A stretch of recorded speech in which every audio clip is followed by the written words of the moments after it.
शेतकरी मित्रांनो, आपल्या शेतावर आलेले आहेत. आपल्या शेताची पाहणी करण्यासाठी शेतकरी. तर त्या शेतकऱ्यांना आपण विचारू इथं आल्यानंतर. तुमचं नाव काय सर? माझं नाव रवी संगई आहे हां. आणि आणि मी इथूनच महागाववरून आलेलो आहो. बरं, तर हे आता तुमचं नाव सर? माझं नाव सूरज काळबोंडे आहे. मी उमरखेडून पाहणीसाठी आलेलो आहे. बरं, तर आता हा जो हरभरा आहे हा आहे सिलेक्शन 10++. याचं नाव, हे नाव जे आहे तर 10 पट उत्पादन शक्ती आहे याच्यावाली नॉर्मल हरभऱ्यापेक्षा. बरोबर. आणि त्याच्यानंतर प्लस यासाठी ठेवलं की त्यापेक्षा प्लस उत्पादन याचं वाढू शकते आपण. बरोबर. म्हणजे समजा ज्या हरभऱ्याला 6-7 क्विंटल येईल त्याच्या 10 पट म्हणजे हे 25 क्विंटलपर्यंत उत्पादन देऊ शकते. बरोबर. त्यामुळे याचं नाव सिलेक्शन 10++ ठेवलं आहे. आणि विशेष म्हणजे सर, या हरभऱ्याचं एक वैशिष्ट्य आहे, या हरभऱ्याला मररोगमुक्त आहे. अच्छा. आणि URUB प्रक्रियेमुळं काय झालं, शेतकऱ्यांचे आता साधारण 5 ते 7 हजार रुपये फवारणीचे वाचणार आहेत.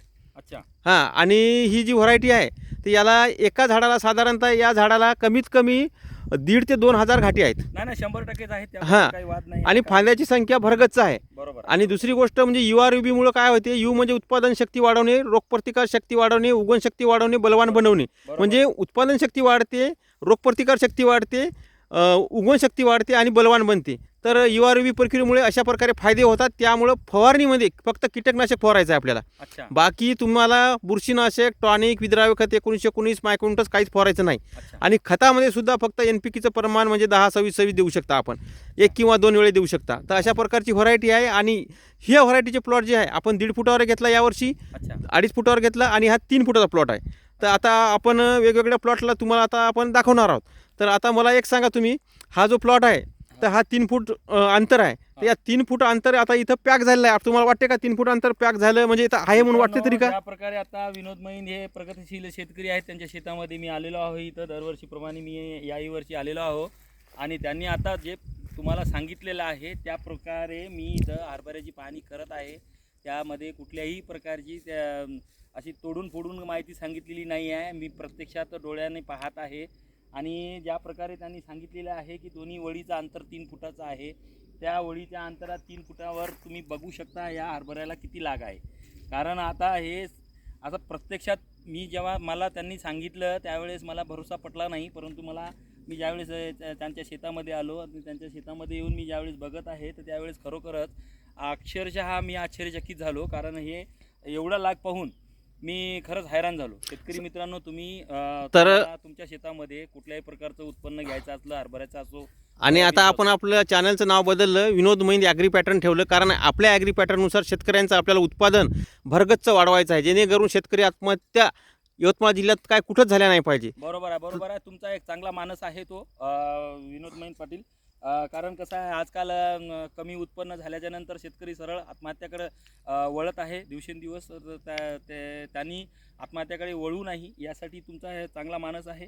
आणि शेतकऱ्यांना भरपूर जर उत्पन्न जर मिळालं तर 100% शेतकरी त्या मार्गाने जाणारच नाहीत, आहे की नाही? हां. आणि दुसरी गोष्ट सर महत्त्वाची म्हणजे कसं आहे माहिती आहे का, आपल्या जे जुन्या व्हरायटी होत्या सर्व ज्या URUB केलेल्या असल्या तरी त्या फक्त 1च वर्ष चालतात. कारण URUB प्रक्रिया केल्याशिवाय ती पेरता येत नाही. नाहीतर त्याची उत्पादन जे आहे एकदम कमी येते. कारण त्याचं उत्पादन वाढवण्यासाठी URUB प्रक्रियाच पाहिजे. तर URUB केल्याशिवाय पेरता येत नाही. कारण बरेच शेतकरी असे आहेत की यावर्षी पेरतात, URUB केलेलं बियाणं आपल्याकडून घेऊन जातात आणि पुढच्या वर्षी मग ते पुन्हा तेच पेरतात, तर त्यांना ॲव्हरेज आलेले नाहीत. त्यांचं कारण एकच की URUB केल्याशिवाय पेरता येत नाही.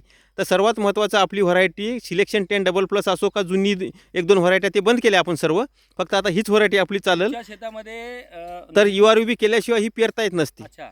म्हणून त्याला उत्पादन वाढते. काहीतरी वेगळं पाहायला मिळते. कारण कसं आहे, तुम्ही एक अगदी तन्मन धनानं तुम्ही तुमची शेती करता आणि तुमच्या शेतीमध्ये जे काही तुम्ही पेरता त्याला 100% पाहण्यासारखाच लाग येतो.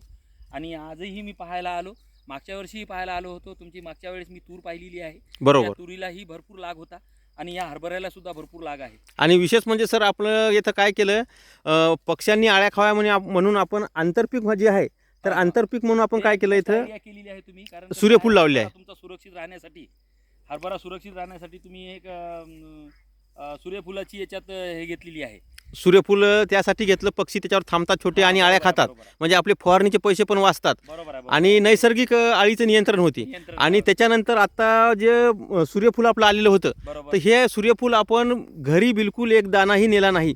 फक्त ते पोपटांना खाण्यासाठी ठेवलेलं आहे आपण. त्यामुळे एक फायदा असा झाला मित्रांनो, कारण हे सर्व येणारे जे पक्षी आहेत ते सूर्यफुलावर बसून सूर्यफुलाचे ते त्यामधले दाणे आणि आळ्या खाण्यास मग्न होतात आणि आपल्या जे हरभरा आहे त्याचं पण तो रक्षण होते. सुरक्षित राहतो. हां, तर आता त्यामुळे- पोपटांनी सर्व सूर्यफूल खाल्लेलं आहे आणि आता संध्याकाळी 4च्या नंतर सूर्यफुलांची एवढी गर्दी, आपलं पोपटांची सूर्यफुलावर एवढी गर्दी होते, तर 1000-2000 पोपटांचा असा किलबिलाट चालू राहते सकाळी आणि संध्याकाळी. बरोबर आहे. अशाच प्रकारची विविध तुम्ही टेक्नॉलॉजी अशी वापरता की जेणेकरून शेतकऱ्याला 100% भरपूर भरघोस माल होण्याचे चान्सेस अधिकाधिक असतात. आणि त्याचबरोबर मी या तुमच्या चॅनलच्या माध्यमातून एक विनंती करतो, प्रत्येक शेतकऱ्यांनी तुमचं अनुकरण करायला पाहिजेत, तुमचं मार्गदर्शनाखाली त्यांची शेती करायला पाहिजेत आणि भरपूर उत्पन्न घ्यायला पाहिजेत, जेणेकरून तुम्ही कुठल्याही प्रकारचे तुमच्या आतमध्ये नैराश्य येणार नाही आणि तुम्ही आत्महत्याकडे वळणार नाही. तुमचा एक चांगला मानस आहे. मी तुम्हाला खरंच खूप खूप तुमचे उपकार मानतो आणि तुम्हाला धन्यवाद देतो. आणि सर दुसरी गोष्ट, आता सूरज सर पण आले. सूरज सर, तुमचं म्हणणं कसं वाटते? नाही, खरंच विचार करण्यासारखी गोष्ट आहे. मागच्या वर्षी सुद्धा आम्ही आलो होतो शेतामध्ये, हो, त्यापेक्षा कितीतरी पटीने उत्पन्न छान आहे. भरपूर लाग आहे याला. पाहण्यासारखी बघा ना, गोष्ट याला आहे. आता हे थोडंसं जवळ आणा कॅमेरा. हां, हे बघा, एका एका बघा. फांदीला घाटे किती आहे हे बघा. बघा, हे बघा पान, हे हे हे घाटे बघा. हे बघा शेतकरी मित्रांनो, बघा घाट्याची संख्या पण बघा कशा प्रकारे आहे. एका फांदीला 8-9-10 पर्यंत घाटे घाटे पण आहे. गरजच नाही, पूर्ण आणि घाटे या दिसून एका राहिले. झाडाला साधारण 1500-1600 पर्यंत घाटे आहेत एका झाडाला. कारण पूर्ण 1500-1600 आणि घाटे आहे, याचं सर. वजनही भरपूर आहे. हो, भरपूर आहे सर. भरपूर वजन आहे. कारण त्याचं वजन असण्याचं कारण काय, घाट्या भरपूर आहेत त्याला. आणि प्रत्येक घाट्यात 2-2 दाणे आहे. 1-2 दाणे बघा. 2-2 दाणे आहेत. हां, मी पाहिले स्वतः 2-2 दाणे आहेत. हे बघा, हो हो, हे बघा. आणि एकदम जबरदस्त हरभरा आहे. अजून साधारणतः 15-20 दिवस लागतील कापणीसाठी. बरोबर. तर हरभरा जबरदस्त आहे आणि हा सिलेक्शन 10 डबल प्लस आहे.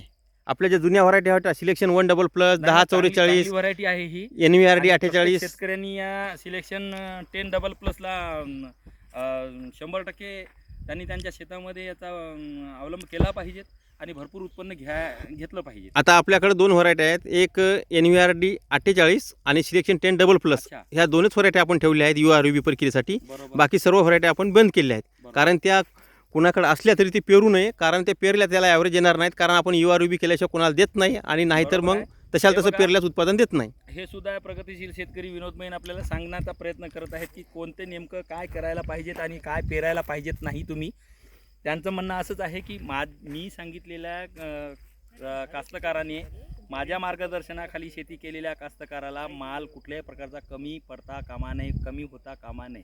कारण कसं आहे, आज पाहतो ना आपण प्रत्येक ठिकाणी मला शेतामध्ये कमी माल झाला, मला हे झालं, मला ते झालं आणि नैराश्य येते मग आणि आत्महत्याकडे प्रवृत्त होतात.